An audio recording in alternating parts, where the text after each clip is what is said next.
이슈 투데이. 네, 한국 대통령 선거가 하루 앞으로 다가왔습니다.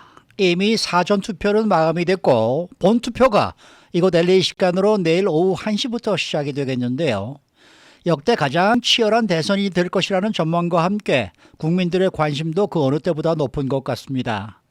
자, 오늘은 UC Irvine 김경현 한국학 교수를 전화로 연결해서 한국 대선을 짚어보는 시간을 마련합니다.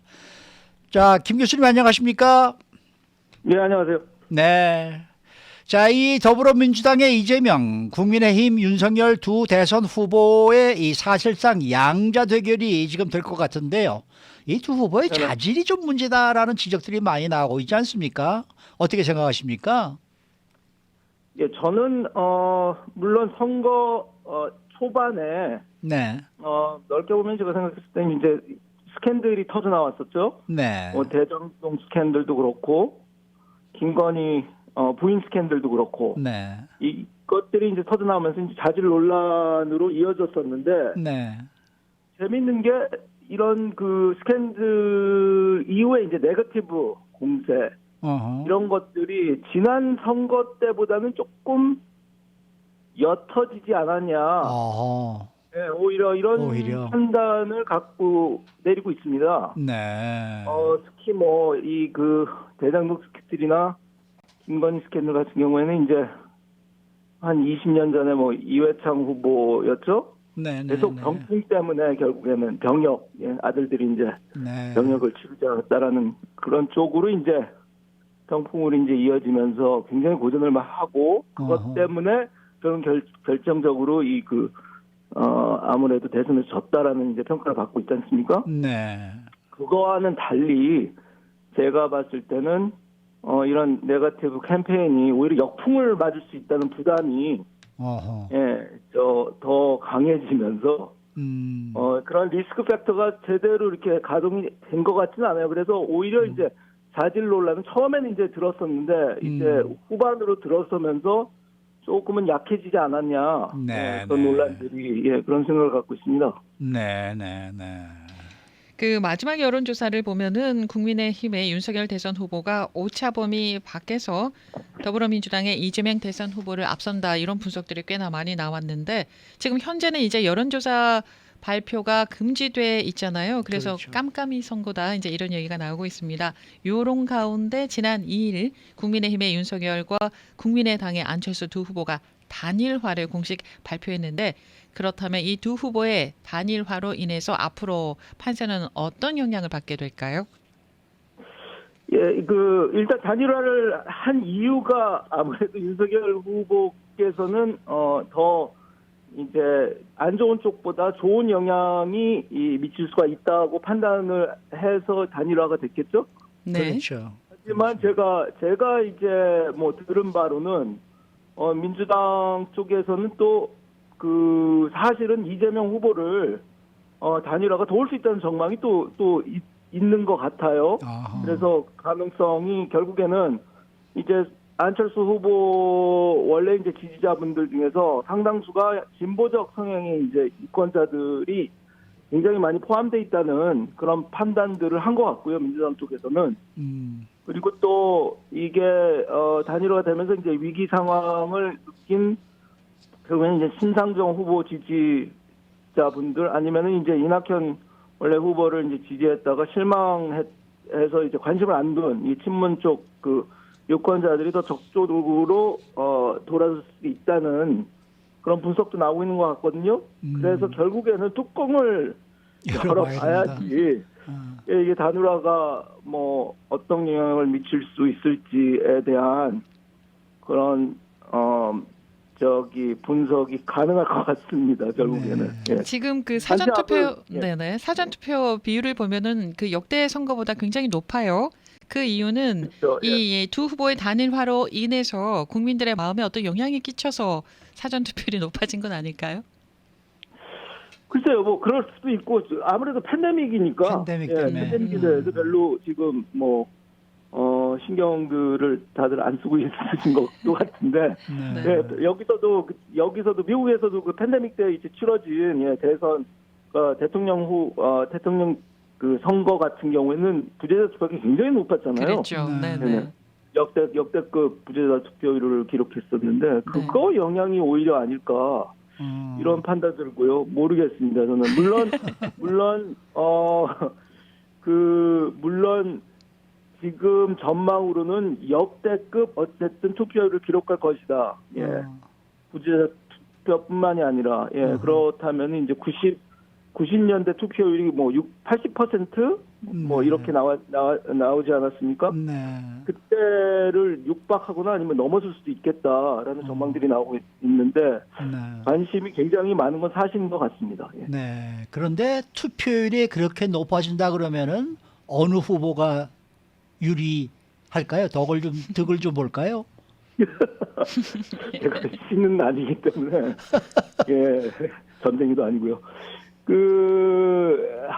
굉장히 어려운 질문인데요. 제가 봤을 때는 원래 정치에 관심 없던 세대가 아하.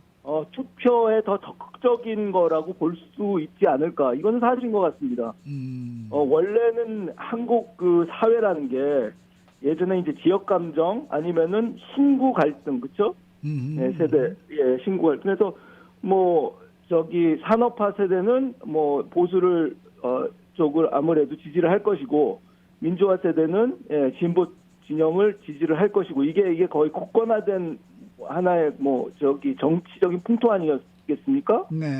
그런데 지금은 달라진 이제 국면으로 들어간 것 같아요. 그게 산업화 세대 대 민주화 세대 이게 아니라 맞아요. 20대와 원래 정치에 관심 없었던 세대들이 맞습니다. 20대와 30대가 적극적으로 이제 투표를 하는 그런 쪽으로 이제 옮겨갔고 그게 결국에는 이제 이 세대가 원래는 이 유권자들 20대, 30대 유권자들이 사실은 이제 진보 성향 후보를 지지를 할 줄 알았는데 결코 지금 이게 만만치 않은 어떻게 칠 줄 모르는 그러한 캐스팅 보트 아무래도 세대가 돼버렸거든요. 네. 그거하고 직접적인 연관이 있지 않을까 저는 그렇게 생각을 하고 있습니다. 네.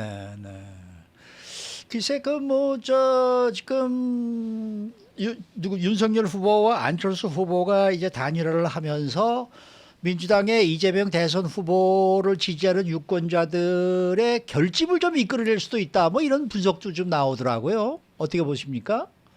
글쎄요. 조금 아까 말씀드렸듯이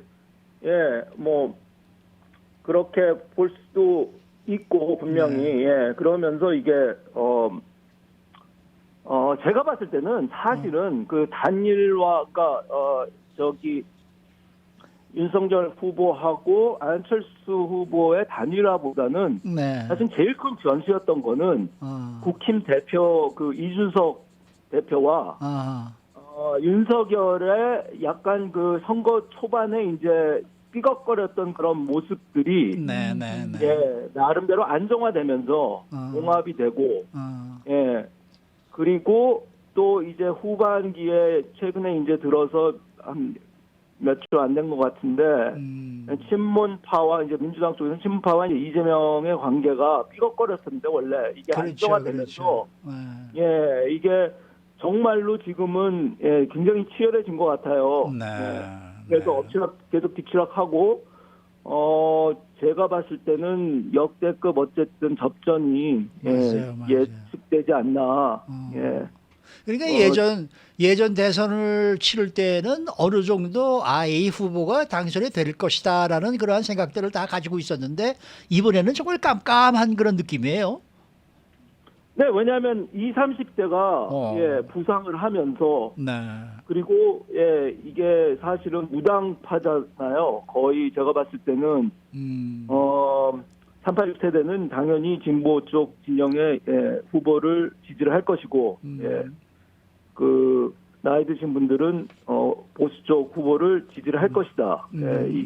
이것이 이제 결국에는 이제 예측을 할 수 있는 하나의 모르겠어요. 그 저울이 됐다면은 지금은 이게 축이 어디로 이렇게 움직일 수 있을지 20, 30대가 네, 정말 관건인 것 같거든요. 그리고 특히 맞습니다. 또 20, 30대는 예, 걸림돌이 이게 예측하기가 굉장히 힘든 부분이 네. 젠더 갈등이 또 있어요. 그래서 20대 뭐 여성분들은 여성 유권자들은 사실은 진보 쪽을 더 지지를 하는 것 같고 예, 남성 쪽은 또 저기 보수 쪽을 더 지지를 하는 것 같고 예, 이게 갈리기 때문에 사실 처음으로 네. 이 그 세대 분석에 들어갔을 때 젠더가 이렇게 갈리는 경우는 거의 없었다고 볼 수 있거든요. 네. 근데 이제는 그게 갈리는 게 또 이제 보이니까 네. 예측하기가 힘들어졌죠. 예. 국민의힘에서 이대남 계속 그랬잖아요. 그래서 이제 이대녀가 나중에 이제 뿌리 좀 나가지고 지금은 1번 남, 2번 남 이래가지고 1번을 찍느냐, 2번을 찍느냐 뭐 이런 얘기가 나오고 있는 게 말씀하신 내용과 좀 맥을 이어가지 않을까라는 생각을 해봅니다. 그냥 뭐 미국에 살고 있는 우리 한인들로서는 한미 동맹 좀 굳건히 해주는 그런 후보가 당선이 됐으면 좋겠습니다. 네네, 제가 봤을 때는 뭐 이 그 어떤 후보가 되든지 사실은 기본적으로 미국 관계는 크게 뭐 달라질 것 같지는 않지만 어쨌든 이재명 후보 같은 경우에는 그 일본하고 중국 관계 예 이게 그 문재인 정부가 어쨌든 이뤄놓은 좀 그런 그 노선들 거를 예 계속 탈 것 같고 아무래도 가장 큰 변화는 윤석열 후보가 당선이 된다면은 예, 일본하고 중국의 관계가 예, 매우 지금까지 5년 동안 이제 있었던 그런 트래젝토리와는 조금 다른 쪽으로 예, 이게 가지 않을까 예, 그런 예상을 할 수가 있겠죠. 네, 오늘 말씀 잘 들었습니다. 네, 감사합니다. 네, 지금까지 UC 얼바인 김경현 한국어학 교수와 함께했습니다.